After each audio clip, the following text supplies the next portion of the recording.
কয়লাকে যদি আপনি 100 বছর জলে ধৌত করেন, তাহলে কয়লার কালো বরণকে আপনি কোনোদিন দূর করতে পারবেন বাবা?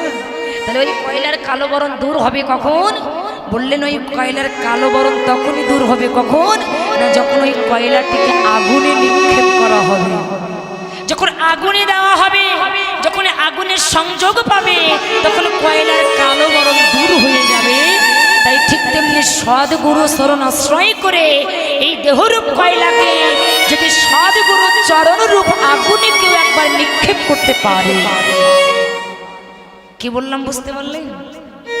এই দেহময় কয়লাটা সদ্গুরুর চরণরূপ আগুনে যদি কেউ একবার নিক্ষেপ করতে পারে, তাহলে আমাদের এই দেহটা, এই দেহময় কয়লাটা দূরীভূত হয়ে একদিন আগুনে পরিণত হতে বাধ্য। অর্থাৎ একদিন আমাদের ভিতরে অপ্রাকৃত কৃষ্ণ প্রেম ভক্তি জন্ম হলেও হতে পারে। এখানে বলতে পারেন যে গুরু ছাড়া কি গোবিন্দ পাওয়া যায় না বাবা? গুরু ছাড়া কি গোবিন্দ পাওয়া যায় না? প্রশ্ন কে করলেন? স্বামী বিবেকানন্দ একদিন সাধক রামকৃষ্ণ পরমহংসদেবের কাছে প্রশ্ন করলেন যে গুরুদেব, এই ঠাকুর গুরু ছাড়া কি গোবিন্দ পাওয়া যায় না? তখন সাধক রামকৃষ্ণ পরমহংসদেব স্বামী বিবেকানন্দের হাতটা ধরে ওই সুরধরে গঙ্গার কিনারে নিয়ে গিয়ে বলছে, এই শোন, তুই তো গুরু ছাড়া গোবিন্দ পেতে চাস, তোমার প্রশ্নের উত্তর দেবে কি? বলছে, তাকিয়ে দেখ গঙ্গা, দেখতে পাচ্ছিস তো? হ্যাঁ। আচ্ছা, এই গঙ্গার উপর দিয়ে একটা স্টিমার ভেসে যাচ্ছে, আচ্ছা বলতো এই স্টিমারটা চন্দননগরে পৌঁছাইতে কত সময় লাগবে? বলছে 2 ঘন্টা লাগবে। বলে এবার তাকে দেখ, ওই স্টিমারের পিছনে একটা ছোট্ট ডিঙে নৌকা ভেসে যাচ্ছে, আচ্ছা বলতো ওই ছোট্ট ডিঙে নৌকাটা চন্দননগরে পৌঁছাইতে কত সময় লাগবে? বলে 10 ঘন্টা লাগবে। বলে পিলি এবার বলতো স্টিমারের পিছনে যদি একটা রশি দিয়ে নৌকাটাকে বেঁধে দেওয়া যায় তাহলে কত সময় লাগবে? বলে ঠাকুর এই জন্য লোকে তোমাকে পাগল বলে। বলে কেন? তুমি কি জানো না, স্টিমারের পিছনে যদি একটা রশি দিয়ে নৌকাটাকে বেঁধে দেওয়া যায় তাহলে ওই স্টিমারে যত সময় লাগবে এই নৌকাটা তত সময় লাগবে। এটা একটা পাগলেও বোঝে, তুমি বুঝো না? বলে ওরে পাগল, আমি তো বুঝলাম কিন্তু তুই তো বুঝলি না। তার মানে কি গো মা, স্টিমারের পিছনে একটা রশি দিয়ে নৌকাটাকে বেঁধে দিলে স্টিমারের গতিতে নৌকা যেমন ঘাটে পৌঁছাই যায়, ঠিক তেমনি এই জগতে গুরুর দেহটা হচ্ছে ভজনযোগ্য দেহ, আর শিষ্যের দেহটা হচ্ছে ভক্তিহীন দেহ। তাই ভজনযোগ্য গুরুর চরণে যদি শিষ্যের ভক্তিহীন দেহটা ভক্তির উপর যদি বেঁধে দেওয়া যায়, তাই গৌর হরি বলে বলে হরি বল।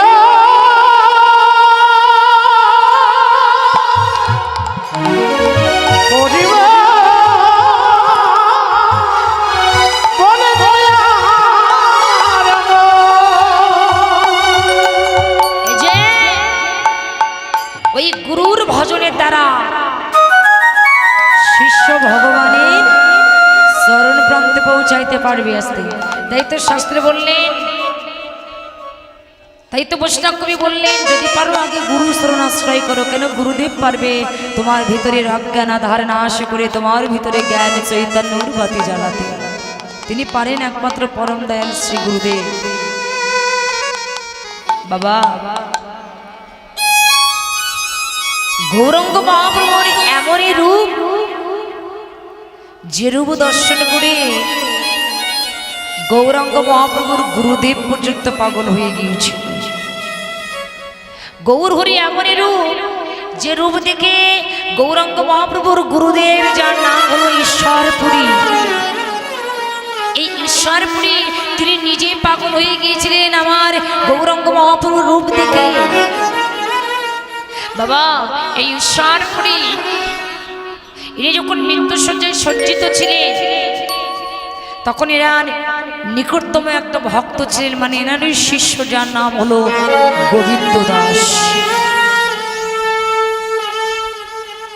তো এই ঈশ্বরপুরী যখন মৃত্যুশয্যায় সজ্জিত তখন ঈশ্বরপুরী তার শিষ্য গোবিন্দ দাসকে ডেকে বলছে, গোবিন্দ রে।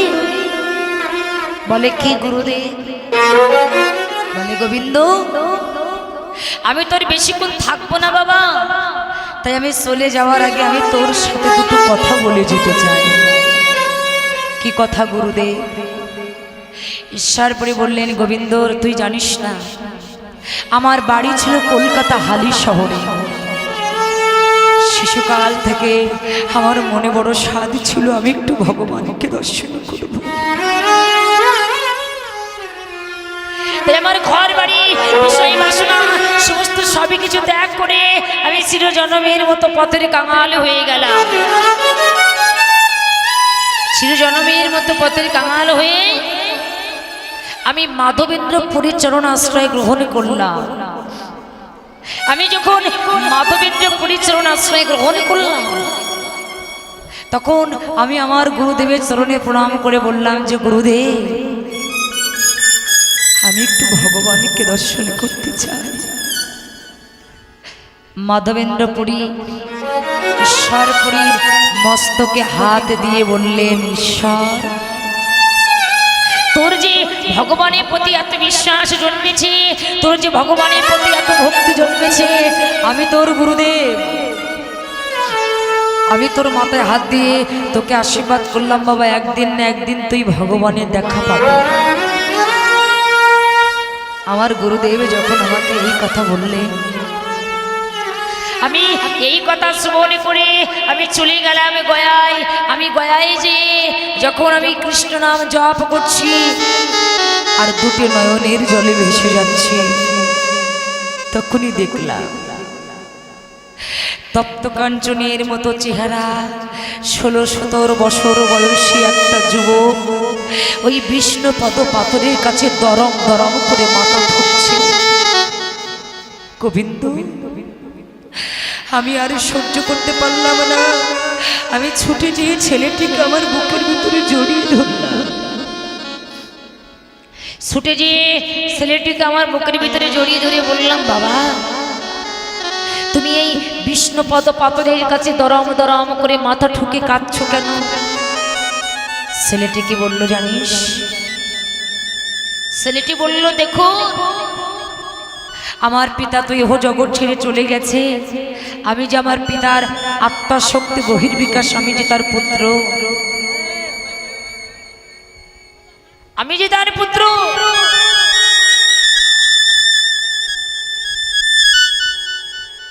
তাই আমি এই বিষ্ণুপদ পাথরের কাছে দরম দরম করে মাথা ঠুকে কেঁদে কেঁদে বলছি যে বিষ্ণুদেব,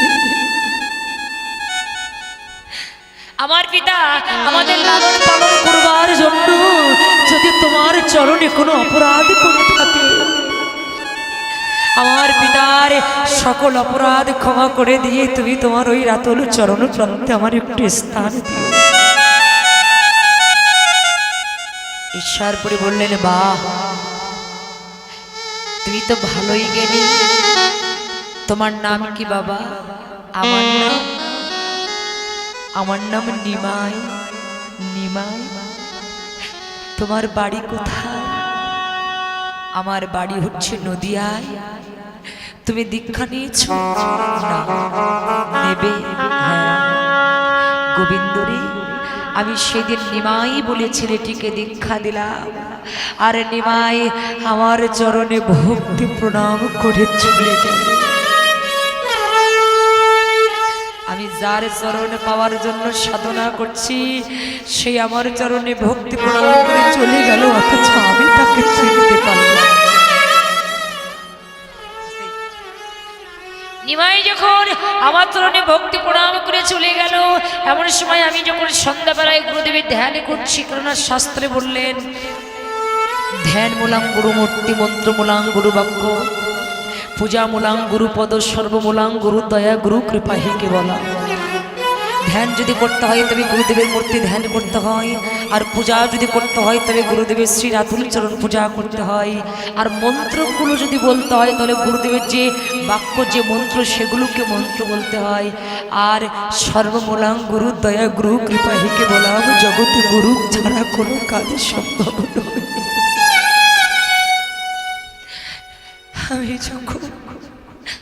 আমি যখন বারবার আমার গুরুদেবের মূর্তি ধ্যান করতে যাচ্ছি, কিন্তু একবারও আমার ওই গুরুদেবের মূর্তি আমার সামনে আনতে পারছি না। বারবার ওই নিমাই বলে ছেলেটির মূর্তি আমার সামনে ভেসে আসছে। আমি তখন মনে মনে চিন্তা করলাম যে আমি আজীবন সন্ন্যাসী হয়ে আমি শেষে একটা যুবকের মায়ায় পড়ে গেলাম। এমন সময় অলক্ষেতে আমার গুরুদেব এসে আমাকে, আমার ওই ধ্যানের মধ্যে আমার গুরুদেব এসে আমাকে ডেকে বললেন, ঈশ্বর,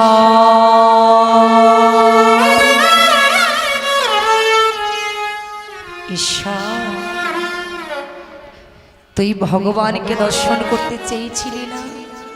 হ্যাঁ, তোর ভগবান দর্শন হয়ে গেছে।